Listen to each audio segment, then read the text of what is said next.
Hello and welcome to Spinster's Library. I'm Claudia and today's video is going to be a little bit different from my usual content, and that is I am doing a bookish Get Ready With Me. So for those of you who are not familiar with the concept of Get Ready With Me on YouTube, it basically means I shall be applying my makeup for the day while talking about books in this case, and also about makeup. So this is not what I usually do on this channel, but I woke up this morning quite early, so I have a little bit of time to get ready before I need to get going with work.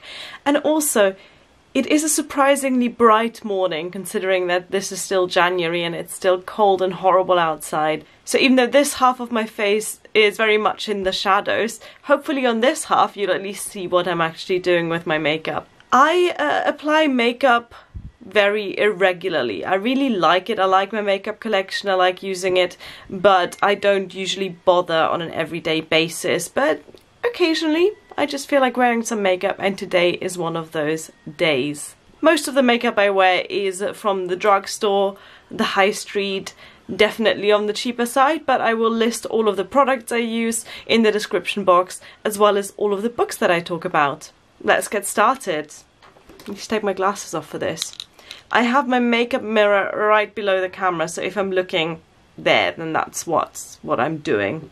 I have already washed my face and moisturized my face, so I'm going to go straight in with my foundation, which is the Bourjois Healthy Mix Serum Foundation in the shade 51 Light Vanilla. I'm currently reading two books, and one of them is... Oh wow, how do people do this while talking? I have no idea. Beauty YouTubers, you are clearly geniuses. Also, I've completely forgotten that I have a beauty blender here. I say beauty blender. It's the Superdrug own brand sponge. Where was I? Yes, I'm reading Robinson Crusoe by Daniel Defoe, and I'm listening to this on audiobook, and I'm actually surprised by how easy it is to listen to. I thought this was going to be a really difficult book, which is partly why I picked up the audiobook, because it's read by Simon Vance, and he's, you know, a really good audiobook narrator that I recently discovered. But it's really quite an easy listen. Like, I would have thought with the book being 300 years old that it was going to be a little bit trickier to get into it, but it's really not. And I'm reading this book for my 4 Centuries project, which at this point I haven't actually recorded the video for that yet, the announcement video, but you will have already seen it because I'm going to upload them in reverse order. Which also means you will have already seen this makeup. Timey-wimey. So for my 4 Centuries project, where I read 4 books from 4 centuries, the Daniel Defoe book is the first one on the list because that was published in 1719. And I can already tell this is going to be a really difficult one to talk about in a review, because you can't just discuss it as a story. You can't just say, oh yeah, this is the story about this man who ends up on a remote island and then fights some cannibalist savages, without talking about the implications of the whole construct and idea of cannibalist savages. Do you know what I mean? So even though the book is 300 years old, you kind of have to talk about the politics of it rather than just the story of it. So this is going to be a tricky review video to write, but it's certainly not a tricky book to listen to, and I am pleasantly surprised by that. The other book I'm currently reading, which I'm less keen on, I have to say, is this one right here, The Vesuvius Club by Mark Gatiss. I picked this one up because I thought it would be fun. It's on the back, it's described as a sort of Oscar Wilde meets Sherlock Holmes kind of story of adventure and crime set in the upper classes of Edwardian London. But he's just trying a bit too hard, Mark Gatiss. The writing style of it, I'm just not getting on with it, because he's trying too hard to be Oscar Wilde without quite having the elegance and the cleverness of an Oscar Wilde. And the other thing that bothers me about this book is that the main character is called Lucifer Box. Lucifer Box. No one's called that. No one was called that 100 years ago. It's a stupid name, and every time I read it, it bothers me. I'm only 2 or 3 chapters in, And I'm going to give this book a little bit more of a chance before, you know, I decide whether to DNF it or not, because this could very well develop into a 3-star read. I don't think it's ever going to be a 4-star, but it could be a book that I will eventually enjoy. But at the moment, I'm just kind of annoyed by it. And that's why I want to pick a new read. Right, I think I have mostly covered all of the lumps and bumps and also this scratch on my face. You can still see it there, sort of. I woke up this morning with this scratch, so I suspect one of the cats. But that's just what you get for being a cat owner. What I like about this foundation is that it is very light in terms of coverage, and my skin generally is alright in terms of I don't have any acne. You know, I do get the occasional hormonal spot, but who doesn't? And also generally I'm not that bothered about covering up my skin texture. I'm kind of okay with that being all out in the open. So I like that this is quite moisturizing and lightweight. Very happy with this foundation choice, even though it's the most expensive foundation that I've ever owned. So next, let's go in with some concealer. By the way, last year I did the makeup and books tag. So I'll put a link in the description box up here. That was filmed on my phone, so you can't actually see the makeup very well. But if you want to watch that, you're welcome to check it out if you're interested in books as well as makeup like me. Okay? Oh yes, this shows how bad I am at this whole beauty blogger game. The concealer I'm using is the Rimmel Match Perfection in the shade 010 Ivory. And I'm pretty much just going to apply that under my eyes. Because of my Italian genes, my eyes are, well, the shadows under my eyes tend to be quite strong. What does actually do a pretty good job at covering those up, funnily enough, is my glasses, so there you go. Let's get to the actual fun part of the makeup. So I'm going to do a kind of eyeshadow based look today because I have a little bit of a lip sore. I don't really want to put any lipstick on my face today. So let's start with an eyeshadow primer, and the one I'm using is from a German drugstore brand called P2. So you're not going to be able to get that outside of Germany, but if you are in Germany, I can highly recommend this. It's called the Perfect Eyes Base, and I always bulk buy that when I'm in Germany, so once I run out of this I have another 3 backups. Okay, while that's setting, I'm going to go on and apply my blush. Now, you're not supposed to apply blush onto powder blush onto cream products, but honestly I never bother with powder. My skin is already dry enough. I don't need to make it even more dry by putting a dry powder on it. And again, the blush I am using is from a European brand. This is the discontinued Silky Touch blush by Essence, my absolute favourite blush, and I'm devastated that they have discontinued it.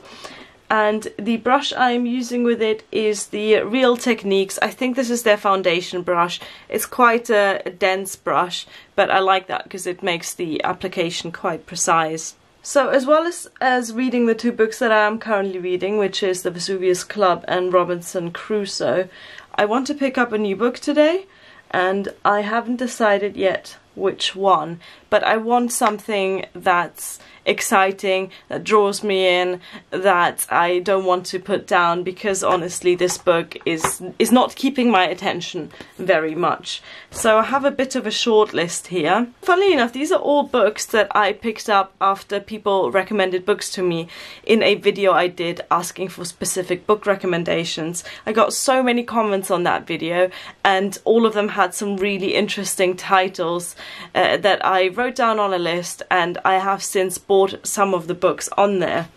For example, one of them is The Rule of 4 by Ian Caldwell and Dustin Thomason, and this, I believe, is a thriller that is compared to the Da Vinci Code on the back. Now, I've not read the Da Vinci Code, but I understand it's a very gripping, easy read that you don't need to put much effort into, but that is quite rewarding to read.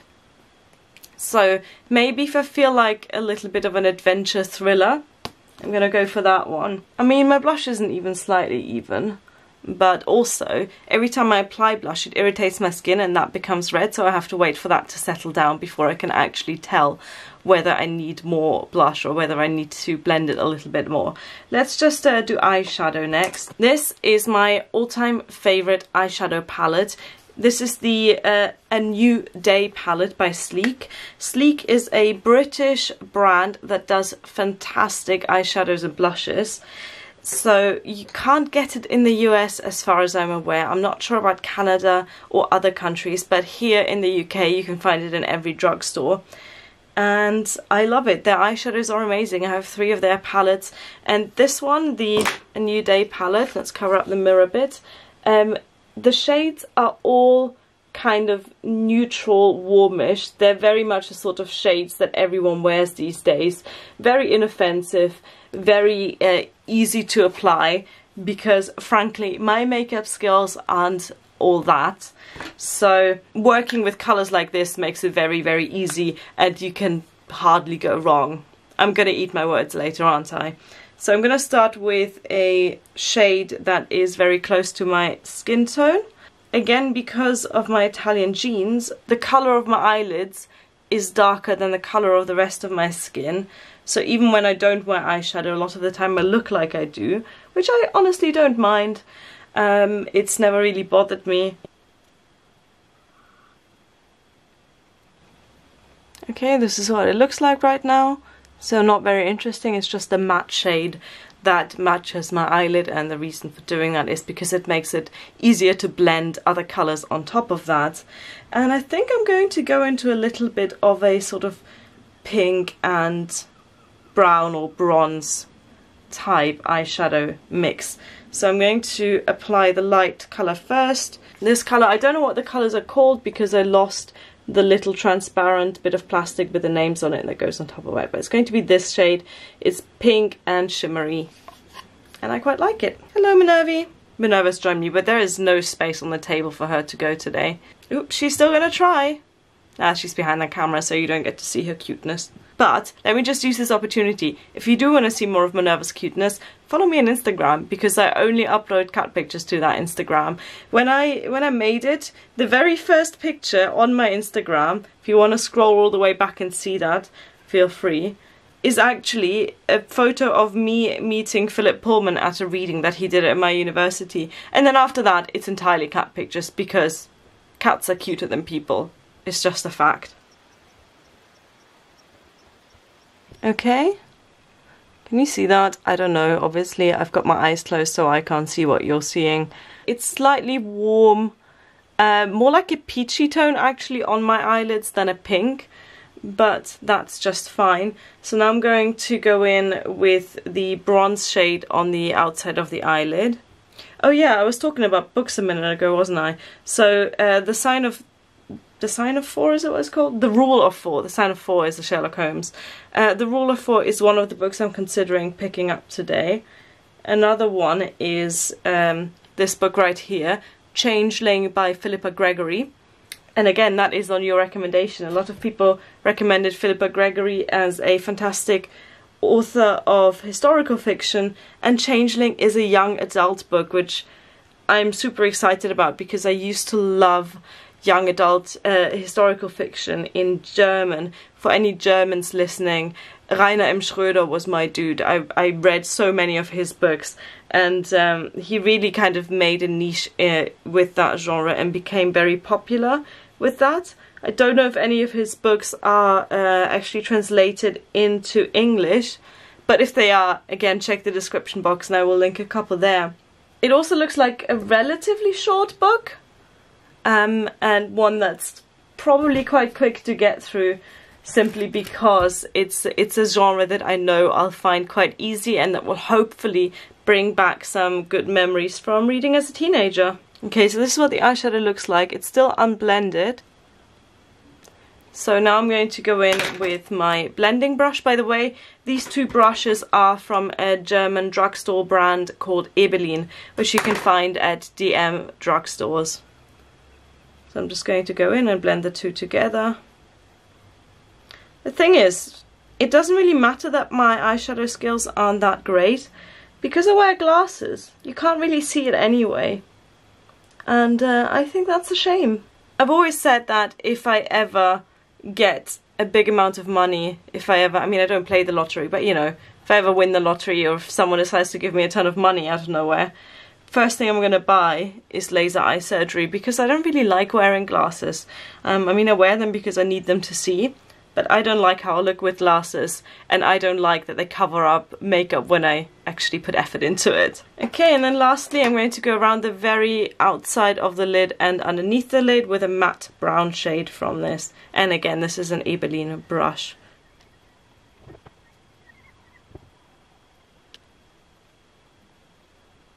Okay, again, that's just going to need a little bit of blending. And there we go, that's what my eyes look like right now. I'm happy with how the eyeshadow turned out, so all I need to do now is eyeliner and mascara, and then I'll move on to my eyebrows. The other book that I'm considering reading next, and this is a big one, but I think it also fits the brief of wanting something that sucks me in and that just reads itself, and that's The Pillars of the Earth by Ken Follett, another one that was recommended, highly recommended, in the comments to the video where I asked for recommendations. This is huge, this is over 1,000 pages, but it also is, as it says on the back, selected by BBC viewers as one of Britain's best loved books in the UK's biggest ever celebration of reading, the Big Read. Now, if millions, or however many people actually voted for this, but if lots and lots of people like it, it's gotta be good, right?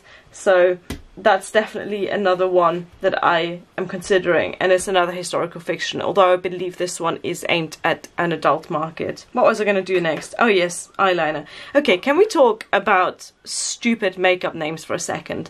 Because this eyeliner, and this is one of my only high-end products I own, is from Tarte, and I got this as part of one of those gift sets that you always get around Christmas from my mother-in-law. And it's called, the eyeliner is called Sex Kitten. People of the makeup world, there is nothing sexy about kittens. Why? Why is Sex Kitten a thing? Is this about sexualizing innocent, harmless, tiny animals? Or is this about infantilizing women?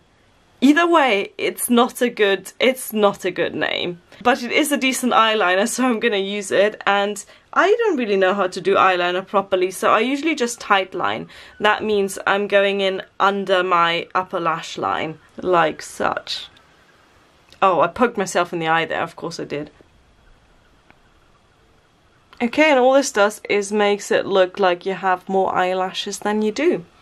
Though to be fair, I'm doing alright in the eyelash department. Italian genes, you know, sometimes they're good. Sometimes they're bad, like I'm seriously lactose intolerant. And then we get to mascara. This is a new one that I bought only the other day and I haven't used it yet. So I usually use a mascara by Essence, again, cheap European brand. And I bulk buy that when I'm in Germany, but I have run out. I've not been in Germany since last April. Though in the UK, by the way, you can get it in Wilko's if you are in the UK and you want to have a look. However, the nearest Wilko's to me is a half-hour drive away, and as much as I like to get that mascara, it's not worth an hour's round trip just to get that. So I went into my local Superdrug and I bought, for about 3 times the price of the Essence mascara, I bought this Rimmel Wonderful mascara with argan oil, of which there is probably like 0.05% in this. Okay, so I bought this because it's got a... Oh, is this gonna focus? You know what, maybe it is focused. Maybe it's just because I can't see without my glasses that I think it's not. Either way, this has got a rubber wand. I prefer mascaras with rubber wands to bristles. Don't know why, I just do. I find it easier to apply. I mean, it seems fine. Not sure it was worth the £8 I spent on it. Get a little bit more on there. Just a little bit on the outside of my lower lashes. Okay, so this is actually a little bit clumpy. Can you see that? Can you see the clumps? So once it's dried, I'm just going to pick out the clumps because that's what I do. Because I'm a professional. What's next? Let's have a look at how the blush turned out. It's not heavy. I think we could do with a little bit more blush and a little bit more blending on the blush that's there. So let's just add a tiny bit more. and blend, blend, blend. Even though that is literally the most boring part of applying makeup. Okay, now this blush is very lightly kind of shimmery. So I'm going to apply just a touch of highlighter. And this again is from German brand P2. And it's called the Perfect Face All Over Illuminator. So an illuminator, unlike a highlighter, is meant to go everywhere. But I like it as a highlighter because it is quite a subtle one. And I'm kind of just applying that slightly above where the blush goes and then blend it into the blush. Okay, so now my cheeks are bright red just from the application of it. So I'll have to wait for that to cool down a little bit. Last thing left, because I'm not applying lipstick today. Can you hear Minerva being a little weird? Last thing left is eyebrow pencil, and this is an eyebrow pencil I've been using since forever. I have about 3 of those in backup as well, just in case, and it's the, oh, what is it actually called? I think it's called the Professional Brow Pencil by Rimmel, and I use the colour black brown, which is, well, like the name suggests, a very, very dark brown. I also actually like the brush on the cap of this. Normally they're a bit crap, but this one's alright. And I'm just going to fill in here where my eyebrows are a little bit sparse, and then just follow the line of them. I wish I knew how to do eyebrows properly, like to make them look symmetrical, because my eyebrows have never ever been symmetrical. This one's always more round than this one, and I don't know how to fix that. Okay. This is the best I can do, really. Makeup! It's there, it's on my face. Again, I don't know how well you can see this, because even with my new camera, I don't have the sort of lighting that you need to do a makeup video. But if I move a little bit closer and close my eyes, maybe you can see what I'm doing, what I've done. I might also add a picture of the finished result at the end of the video. Can you hear Minerva? She's just screaming. Minerva! What's up with you today? What's up? What are you complaining about? I think she's complaining about lack of attention. Because she does love attention, don't you? Yes. Okay. Well, I shall go and snuggle my cat. And then I will pick out one of these 3 books. So to remind you, the shortlist for what I'm going to read next is The Pillars of the Earth by Ken Follett, Changeling by Philippa Gregory, or The Rule of 4 by Ian Caldwell and Dustin Thomason. If you want to know what I actually picked up, you can probably go and check my Goodreads, because by the time that you're seeing this, I will either have already finished that book or will be in the middle of reading it. That's it for today. Oh, tell me please if you would like to see more of these kinds of videos, of these kind of crossover videos between BookTube and other parts of YouTube. I enjoyed doing this, but I realized that it's a bit of a weird one, because frankly I'm not that great at makeup, and I'm certainly not very good at talking about books while applying makeup. I mean, that is some serious multitasking required there. Let me know in the comments what you thought of this, and thank you for watching. Bye!